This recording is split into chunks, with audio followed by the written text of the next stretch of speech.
नमस्कार जय जगन्नाथ दर्शक बंधु। आज आम बाहर पड़ू मंगराजपुर मामू घर को। आज थी आम सान टोकार जन्मदिन, तो से मामू कहते आज आसो भारी। तो घरे पहुँचु पहुँचु देखला बेलू एपटे बस पड़े मामू तो डालमा फुटा फुटी चलता, जेहेतु सत्यनारायण पूजा थी से सब साधा उपर कराई। समस्ते हेल्प करते, रोषेईवास सरी जाता। फास्ट कंपानी स्टाफ मैंने खाई माने मामू कंपानी स्टाफ मैंने से फास्ट खाई। तापर आम बस पड़ू खाई लगे एपटे मामूंर एपटे रंधा सर नाला, पनीर फनीर सब होता। तापर खाई सारे मो मैडम टे कहले चल टे छात जा भल सनसेट अच्छे टे भिडियो फिडियो करिया।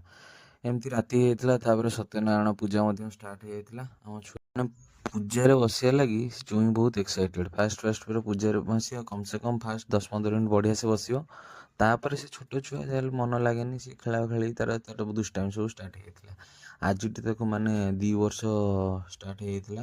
प्रॉपर जोटी फूल पका हम से सब शिखी सब पकाए। तापर पुष्पांजलि समस्ते ठिया होते। पुष्पांजलि पका पकी सरला पर एपटे सिरिनटा पूरा रेडी। मु खाली अनई केते बेले भोग लगे ठाकुर को।